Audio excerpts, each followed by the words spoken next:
Good morning, students. So today we are going to discuss about molecular orbital theory. We are going to discuss in this what are the salient features of molecular orbital theory, why it was required, and then how bonding molecular orbitals are formed, how anti-bonding molecular orbitals are formed, and on the basis of that we will discuss the energy order of the different molecular orbitals. Okay, so let us start with this. First of all, why molecular orbital theory was required? Now see, we have studied before this valence bond theory. So valence bond theory was not able to explain few questions, just like why helium molecule does not exist. Okay, similarly, why oxygen molecule is paramagnetic in nature. So such answers were not given on the basis of valence bond theory. So another theory was required to explain such things. So what happened? Two scientists, F. Hund and R. S. Millikan, they gave one theory. That theory is named as molecular orbital theory, and on the basis of that we were able to answer those questions. Okay, now first of all let us discuss what are the different features of this theory. So very first feature, the electrons in a molecule are present in the various molecular orbitals as the electrons of atoms are present in various atomic orbitals. Now very first thing which you have to remember is there is difference in atomic orbitals and molecular orbitals. Okay, what are atomic orbitals? You have studied Afua principle and how to find the energy order of different orbitals, that you have studied, like 1s, 2s, 3s and 2p, 3p, 4p, 3d, 4d or 4f, 5f, like that. Those all things are atomic orbitals. So those orbitals are applicable only when we are talking about atoms. When we have to write the electronic configuration of atoms, then only we will talk about atomic orbitals. But if we are asked to write the electronic configuration of molecule, then those orbitals will not have any significance. Then we need molecular orbitals. Okay, so very first thing is molecules have electrons in their molecular orbitals, whereas atoms have their electrons in atomic orbitals. Okay, so very first thing was clear. Now second, atomic orbitals of comparable energies and proper symmetry combine to form molecular orbitals. Now the question comes, how molecular orbitals will be formed? Now atomic orbitals will combine to form molecular orbitals if and only if they have comparable energies and proper symmetry. Okay, if it is not so, then molecular orbitals will not be formed by the combination of atomic orbitals.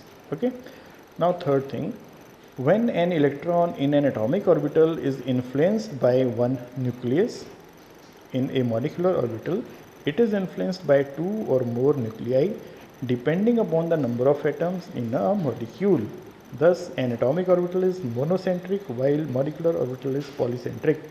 Okay, now see, this is very important thing. When we talk about atomic orbitals, then we are talking about atom. So there is only one atom, and that is termed as monocentric. Mono means one, having one center. Center here we mean by nucleus. Okay, so there is only one nucleus in case of atoms. But when we talk about molecules, then there is combination of atoms. So combination of atoms mean there are more atoms. More atoms means it becomes polycentric. Okay, it becomes polycentric, or it becomes polynuclei. There are more nuclei. Okay, there is not only one nucleus, but there are more nucleus. Okay, so electrons are under the influence of more nucleus in case of molecule, and they are under the influence of one nucleus only in case of atom. Okay, now number of molecular orbitals formed is equal to number of combining atomic orbitals. Okay, so this is very important. Just like in case of hybridization, as many were combining, that many were forming. Here also what happens, as many atomic orbitals are combining, that many molecular orbitals are forming. So when two atomic orbitals combine, two molecular orbitals are formed and they are different. How they are different? One is called bonding molecular orbital and another is called anti-bonding molecular orbital. Okay, this is very important. Now, what is bonding molecular orbital? The bonding molecular orbital has lower energy and hence greater stability than the corresponding anti-bonding molecular orbital. Okay. So what is the difference? Bonding molecular orbital has lower energy, whereas antibonding molecular orbital has higher energy. So minimum energy means maximum stability. So out of these two, which will be more stable? Bonding molecular orbital will be more stable, antibonding molecular orbital will be less stable. Okay. Now, just as the electron probability distribution around a nucleus in an atom is given by atomic orbital, the electron probability distribution around a group of nuclei in a molecule is given by molecular orbital. Okay, just like you have defined orbital. What was the definition of orbital? The probability, the region around the nucleus where the probability of finding the electron is maximum. That was the definition of orbital. Here also, in case of molecular orbital, the probability will be decided around the group of nuclei of the present in the molecule. Okay. Now the molecular orbitals like atomic orbitals are filled in accordance with the Affa principle, Pauli's exclusion principle and Hund's rule. So here what we are going to get, actually we are going to get here energy order for molecular orbitals, just like in Affa principle we got the energy order for atomic orbitals. So there also three rules were applicable: Affa principle, Pauli's exclusion principle and Hund's rule. Similar rules are applicable for filling of electrons in molecular orbitals. Okay. Now let us come to linear LCAO. LCAO means linear combination of atomic orbitals. Linear combination of atomic orbitals. Okay. So here what we will see how a particular molecular orbital is formed. Okay. Now consider two atoms A and B, which are described by wave function psi A and psi B. I told you earlier, psi is just like amplitude of wave. Okay. Now if electron cloud of these two atoms overlap, then the wave function for the molecule can be obtained by LCAO, by linear combination of atomic orbitals. Okay. Now if we will be getting these two things. Psi MO means wave function of molecular orbital. It will be in two ways, psi A plus psi B or psi A minus psi B. Okay. So two molecular orbitals, bonding molecular orbital and anti-bonding molecular orbitals are formed. Okay. When the wave function will combine, two will be formed. One will be termed as bonding molecular orbital and another will be termed as anti-bonding molecular orbital. Bonding molecular orbital will be represented like this, psi A plus psi B, and anti-bonding molecular orbital will be represented as psi A minus psi B. Okay. So this way, this is what linear combination of atomic orbitals is. Now again let us say, when addition of wave function, now when we are going to get this plus sign, when addition of wave functions takes place, then bonding molecular orbital is formed. Okay. And when subtraction of wave functions takes place, then anti-bonding molecular orbital is formed, and which will have a representation like this: psi anti-bonding molecular orbital is equal to psi A minus psi B. Okay. So here you can see very properly. See, I have written wave function of one atom here, wave function of another atom here. When these two are combining, okay, this side energy is increasing, so they are at the same level, means they are having same energy. Okay. When they are combining, then two orbitals are formed. One is this molecular orbital and another is this molecular orbital. Okay. Now the molecular orbital which is at lower level, that will have low energy. See, its energy is here. So this low energy molecular orbital is called bonding molecular orbital, whereas the other one which is at higher energy, that is anti-bonding molecular orbital. Okay, now one more thing you can check here. When we have taken these two atoms, here is also one electron in this atom, here also there is one electron in this atom, so total number of electrons are 2. Now for the molecule we have to write molecular orbital electronic configuration. So we have to move from minimum energy to maximum energy orbitals. So in this case minimum energy orbital is this, after that this will be filled. So we have to follow all the rules, Pauli exclusion principle, Hund's rule, Affa principle. So when we will start filling electrons for the molecule, because for molecule what is there? Molecular orbitals are there. Then we will start from the bottom. So there are total 2 electrons. So maximum 2 can come. So 2 we have filled and this will remain vacant. Okay. So this will be the thing. Now, okay, now see here in this diagram you can see the diagrams or how these bonding molecular orbital and anti-bonding molecular orbitals look like. Okay, so this is 1s orbital, this is 1s orbital, these two are getting combined, and as many combine that many are formed, we told earlier. So 2 are formed, this is bonding molecular orbital, this is anti-bonding molecular orbital. Here we are talking about the shapes. So in case of bonding molecular orbital, there is only one electron cloud.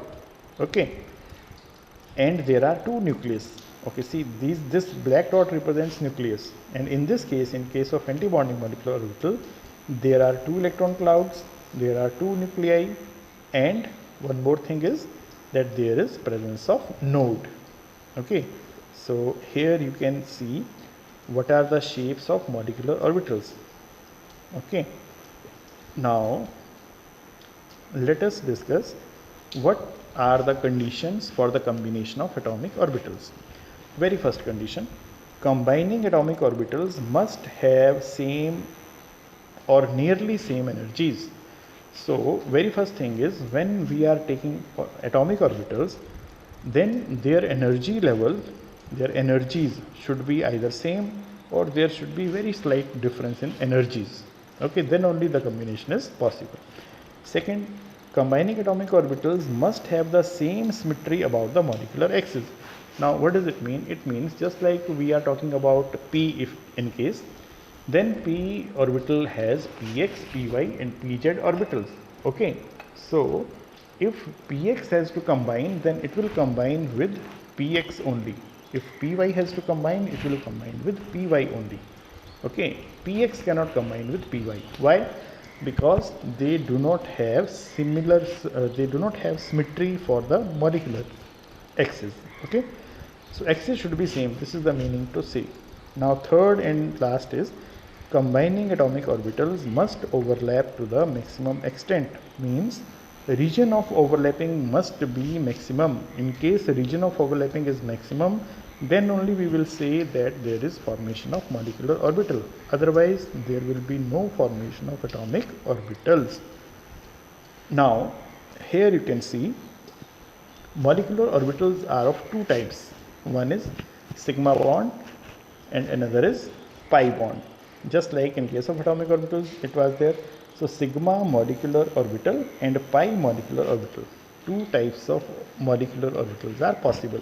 Okay, now sigma is possible in case of when there is head-on collision.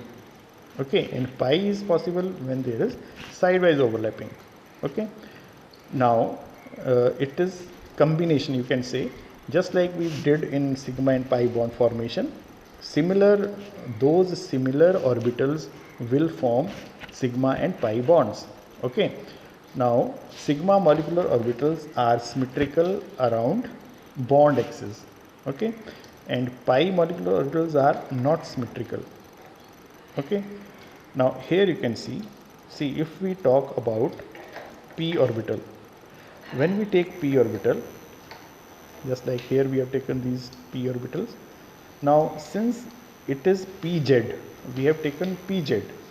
So for pz there is formation of sigma molecular orbitals because it is internuclear axis.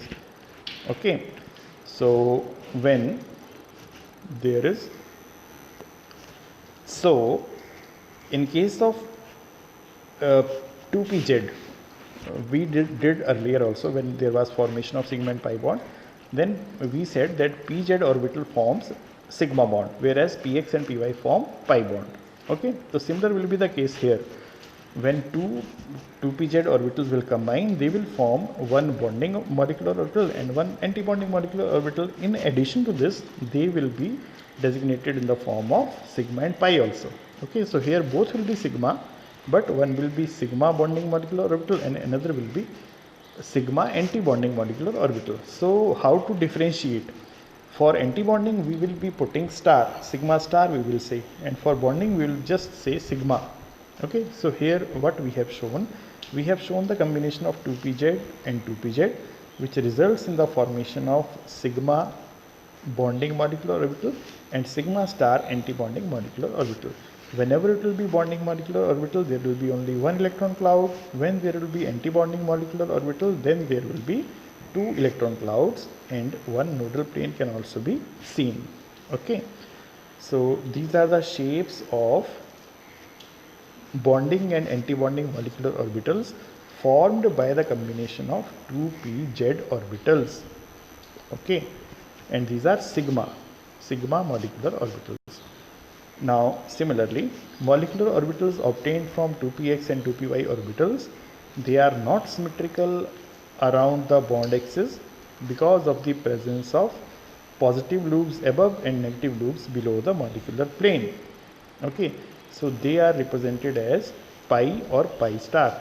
If it is bonding molecular orbital, then it will be represented as pi 2px, and if it is anti-bonding molecular orbital, then it will be represented as pi star 2px. Okay, similarly for py also. Okay, now a pi bonding molecular orbital has larger electron density above and below the internuclear axis. The pi star antibonding molecular orbital has a node between the nuclei. So antibonding, in case of antibonding, we will be finding the nodal plane or node. Okay, now here you can see the combination of 2px and 2py orbitals. Okay, now see, similar diagram is for both, so we can consider any one as px or py. So here if we are talking about px, then this is 2px, this is also 2px. When these two combine, then they will form pi bonding molecular orbital and pi star. See, as I told you, for antibonding we will be using star. Why we are using pi?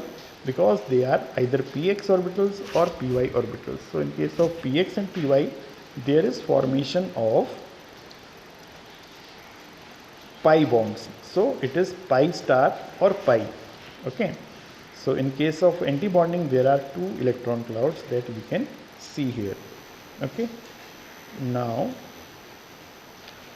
this is the energy level. So in this session we are going to do till energy level only, and in the next session we will be doing how we apply these energy levels for drawing, for making energy level diagrams or molecular orbital diagrams for different molecules. Okay, so from hydrogen till fluorine we will be moving.